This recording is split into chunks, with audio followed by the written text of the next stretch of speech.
Hi guys, Pete here from Ashton's Cars. Today I'm showing you around a 54 plate Jeep Grand Cherokee. This is a 4 litre petrol, a bit of American muscle for you, and automatic gearbox, 4-wheel drive, proper old tough towing machine. We've just taken this car in, a couple of little things that I want to show you on it. It's not a bad example considering it's 19 years old, in fairness to it. I've just driven it about 30 miles. Quite enjoyed the drive. It's got loads of torque and it's got a nice soundtrack from its 6-cylinder 4 litre engine.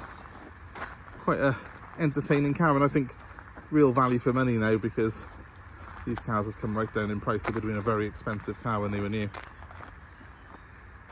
Fitted with the tow bar, so you can take advantage of its absolutely huge towing capacity, and good tyres all round on it, good MOT on it, and only 95,000 miles.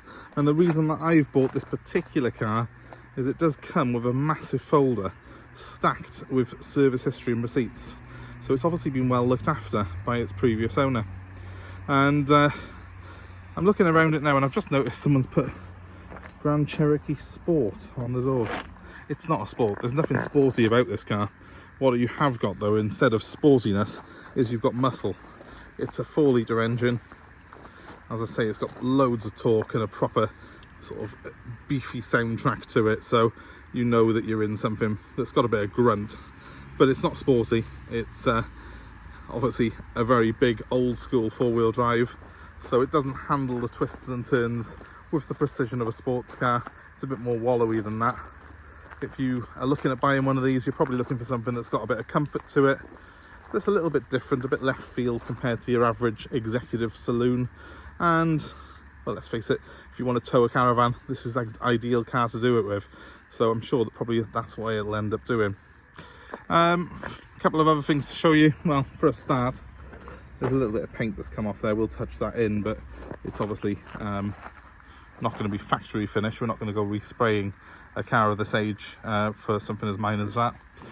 And if you come down the side of the car, a couple of little scratches there after the aftermarket sports badge. I'm being very picky here because, let's face it, it's not a new car.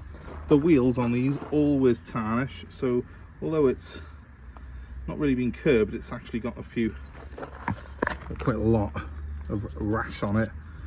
Which is how they go. Unfortunately, it's the salt on the roads here in the UK cause a lot of cars' alloy wheels to do that, and the Jeeps, from my experience, have been particularly susceptible to that. Bumper's actually in remarkable condition considering. A couple of very light marks on it. You usually find that these have a few marks from unloading over the years, but this one's in much better than average condition. It's got a good quality tow bar on it, a removable one at that.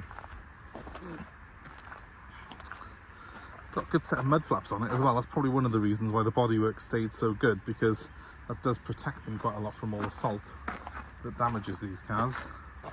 But there is a little bit of rust starting to bubble on this wing here, and again, we're not going to go respraying it. I want this to be a cheap tow bus for someone, and I think it does represent great value for money as it is at the minute. If I was to make the car perfect, it just wouldn't be any value for someone really, and it would still be a 19-year-old car, so you expect the odd little mark, the odd stone chip, which obviously you get. But it's a nice genuine looking thing as it is. Doesn't look like it's had a hard life, and I would say for the type of vehicle it is, it's certainly one of the nicer ones I've seen in some time. Overall, it's actually quite straight. Now let's pop the boot up. And yeah, I mean, that confirms really what I was thinking. It's been looked after, because they've put one of these proper guards in it. The floor underneath's immaculate for this age of car. And you know, we've only just picked this car up, so this is as it was owned by the previous owner. So the fact that someone's taken the trouble of protecting their boot floor, I think it's always a good sign in a 4x4. And it does mean that it's in that much better condition for you, the next owner. Let's pop that down. And you can actually pop this window as well off the key remote, but it's all a bit pointless in my opinion. What I'm more interested in is what accommodation we've got back here. We've got proper Jeep floor mats in it. Again, the fact that they're still here and they're intact gives me a good, nice warm feeling inside that this car has been looked after by the previous owner. I've checked and all the electric windows are working as well, because these are normally quite problematic for window regulators going, but they are all working in it. Nice dashboard layout on the car. It's a proper old school 4x4 this, so there's levers and buttons to operate its four-wheel drive system, and I'll show you that now. Now, just to show you the seats on these are electric for everything except for the seat back. It's got a manual seat back for some reason. That's how Jeep designed them, and also a manual steering column. But once you jump in, obviously built for the American market, so stacks of room inside it means there's stacks of room for me. And if I just start her up, if I can put the right key in rather than the one for my trusty Toyota Corolla, right, oh, that's better. 95,000 miles, that's all this car's done.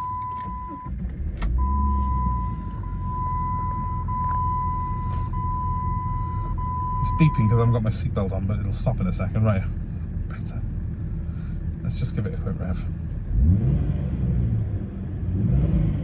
These American cars love to beep when you open the door, when you do anything. If you leave the key in the ignition, they do beep. But anyway, this one has not got any untoward dash lights on. It all looks good. Temperature's good. I've just driven it for 30 miles, so I know for a fact that that's all good, and it selects its gears as it should as well.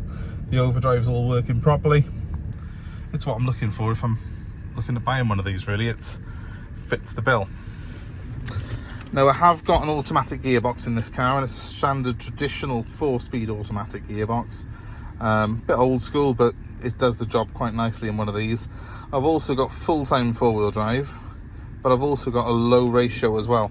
And to select that, I simply put this into neutral here actually first. Push this back to neutral, and then put it into 4 low. And now it will drive in low ratio. It feels like it's got the power to pull a building down in that road. Put it back into neutral, and then 4-wheel drive. There we go. So it's back in again, and now we should be back into back in standard 4-wheel drive. Not exactly the easiest demonstration, is it, on a phone, but it does all work. Everyone always asks me, does low ratio work on it? The answer is yes, it does on this particular model. Just make sure that you do it the way I just did it. It won't go in when you put it in park. It's got to be done in neutral. Put it in neutral on that one, then neutral on there, select, and then you can select your gears. But always have that in neutral when you put it in. And if it doesn't work, if it doesn't feel any different when you put it into low ratio, it's not working. Also, with that in mind, do not drive this car over 30 miles an hour. When it's in low ratio, you'll overheat the gearbox and the transfer box, and then you'll be buying a new transmission. It's only meant for serious off-road in that mode. Also fitted to this car, well, it's got cruise control. They were very high spec, these were, back in 2004 when it was registered. So you have got cruise control in it, and you've got air conditioning as well, which is lovely on a day like today. So pop that on. I've got a manual adjustment for the steering column on it, so it's a little bit old school, but it does the job.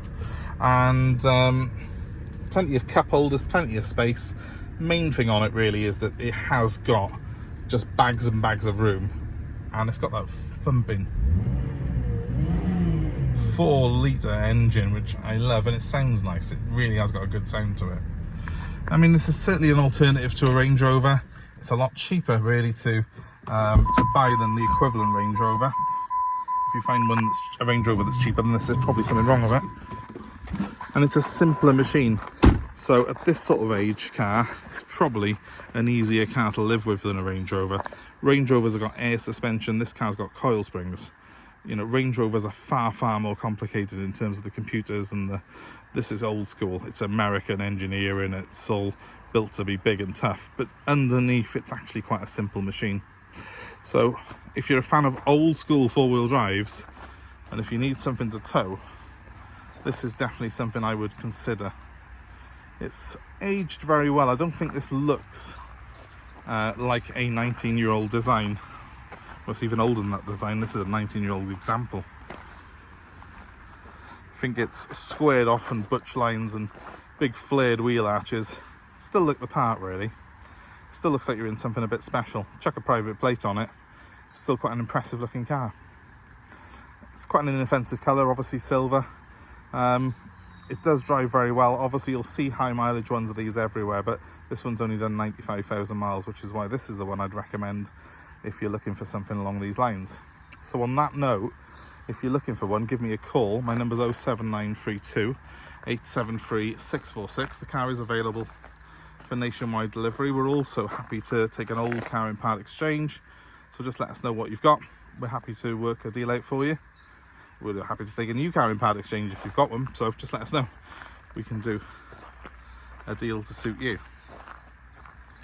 That number one more time is 07932 873 646. Please feel free to comment below and let us know your experiences of driving Jeep Grand Cherokees, or just Jeeps in general maybe. I think from my own personal experience, I've had quite a few of these in over the years. I've used them on occasion and I've always found them very robust and tough, and I like that from a car. It gives you a sort of feel-good factor that you don't necessarily get in a modern SUV, because a lot of them are quite sort of weak-chinned, shall we say. So this is a proper robust machine, and all the better for it in my opinion. Let us know your thoughts though, feel free to do that, and please give us a like, give us a share, subscribe to our channel for more car buying advice, more car reviews like this, and of course more cars that we have got available here for sale. If you switch on your alerts by clicking the little bell icon on here, it'll alert you to when we get new stock in. Thanks ever so much for watching. I hope it's been of interest to you, and I hope to see you very, very soon. Goodbye for now.